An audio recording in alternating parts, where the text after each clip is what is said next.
কাণ্ড, বিয়ের দিন নিখোঁজ কনে, ফোন বন্ধ কনে পক্ষের, জানলা দিয়ে আবার বউ পালিয়ে গেল না তো। বর বেশে থানায় হাজির যুবক, দুজনের সম্মতিতেই ঠিক হয়েছিল বিয়ে। আইনি মতে বিয়ের দিন উধাও কনে, মাথায় টোপর, গায়ে পাঞ্জাবি, পরনে ধুতি, বিয়ের বেশে থানায় হাজির হলেন বর। কনের খবর পাচ্ছে না বলে কাটোয়া থানায় অভিযোগ দায়ের করলেন হবু বর।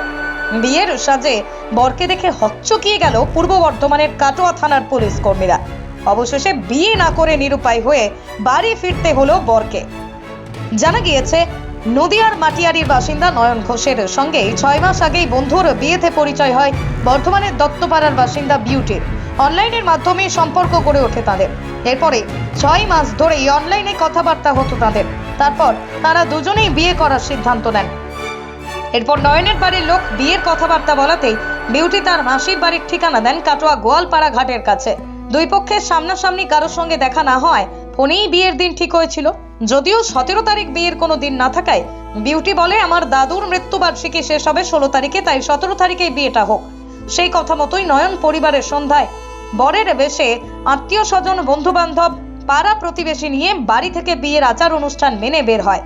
বরের জন্য নৌকা পাঠানোর কথা ছিল কনে পক্ষের। এরপরই গঙ্গার ঘাট পেরোলে ফোন করলে আর যোগাযোগ করা যায়নি কনে পক্ষের সঙ্গে। খবর পায় না তারাই। বেশ কিছুক্ষণ গঙ্গার ঘাটে আত্মীয় স্বজন, বন্ধু বান্ধব, পাড়া প্রতিবেশী নিয়ে বর অপেক্ষা করলে কোনো খবর পাওয়া যায়নি কনে পক্ষের। এরপরই ওই বর অর্থাৎ নয়ন প্রতারণার শিকার হয়েছেন, তিনি সেটা বুঝতে পারেন। অগত্যা বর বেশে হাজির কাটোয়া থানায়।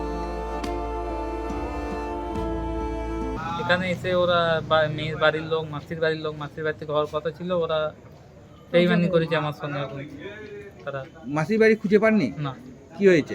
বললে মাসির বাড়ির ঠিকানা দিয়েছে গোয়ালপাড়া বাঁধের ধারে বাড়ি। ওখানে এসে ঠিকানা পাইনি, বলতে বলপাড়া ঘাটে নৌকা পাঠিয়েছি। হ্যাঁ, তোমরা বলপাড়া ঘাট থেকে তোমাদের নিয়ে আসবো। ঘাটে এসে কথা হলো, তারপরে বললো যাচ্ছে, তারপরে আর লোক আসেনি। আপনি কি করেন? আমি জয়পুরে থাকি, জুয়েলারি কাজ করি। কিভাবে পরিচয় হয়েছিল মেয়ের সঙ্গে? মেয়েটার সঙ্গে মেয়েটার একটা বান্ধবীর সঙ্গে আমার একটা বন্ধুর বিবাহ হয়, সেই থেকে যোগাযোগ। মেয়েটার সঙ্গে দেখা হয় 2 বার 3 বার দেখাও হয়েছে মেয়েটার সঙ্গে 2 বার। এখন কি করবেন? এখন আমরা কি করব, কেস করলাম থানায়, এবার বাড়ি যাচ্ছি। থানায় বললো তদন্ত করে আমাদের হয়ে জানাবে। আমরা জানতে চাই এইটাই, আজকে তো বিয়ের ডেট ছিল না, তারা আজকে বিয়ে করতে এলেন হঠাৎ? আজকে ওদের 28 তারিখে প্রবলেম ছিল একটা, ওর একটা দাদু মারা গিয়েছিল। বছর কি হয় না হলে বিয়ে হয় না, বছর কি হয়েছে 28 তারিখে। আজকে 30 তারিখে স্টাডি করে দিয়ে দেবো বাড়িতে, রবিবার বাড়িতে উকিল ডেকে স্টাডি করে বললো 28 তারিখে আমাদের একটা অসুবিধা হচ্ছে, তাইলে 30 তারিখে রবিবার হচ্ছে, রবিবারে আমরা কোর্টে থেকে স্টাডি করে দেবো। তাইলে এইবার আমরা বাড়ি থেকে নানিমুখ, কপালে হলুদ সব রকম করছি, তোমরা করিয়ে নিয়ে আসো। হ্যাঁ, দিয়ে আমরা ছেলের কপালে হলুদ দিলাম, নানিমুখ করলাম, করিয়ে আমাদেরকে সাজিয়ে করিয়ে নিয়ে আসতে হলো।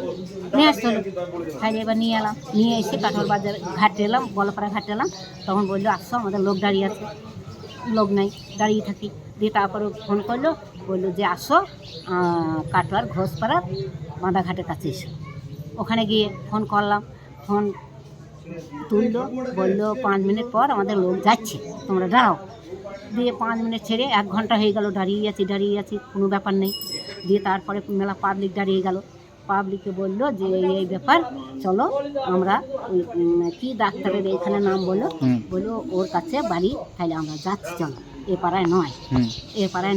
দিয়ে আমাদের আর আসেনি? হ্যাঁ, মেয়ের বাড়ি থেকে কেউ আসেনি না। দিয়ে লোক কোনো পাত্তাই নেই।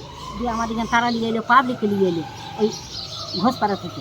পাবলিককে নিয়ে ফোন করে পাওয়া যাচ্ছে না মেয়েদের বাড়িতে? ফোন করি, মেয়েকে সুইচ অফ করে দিচ্ছি, মেয়ে ফোন করে দিই। নয়ন ঘোষের অভিযোগ, বিয়ে করবে না সেটা বললেই হতো, এরকম করার দরকার কি ছিল? সিনেমায় দেখা গিয়েছে জানলা দিয়ে বউ পালায়, এবার দেখা গেল অনলাইনে গায়েব বউ। Bureau report, express Kolkata.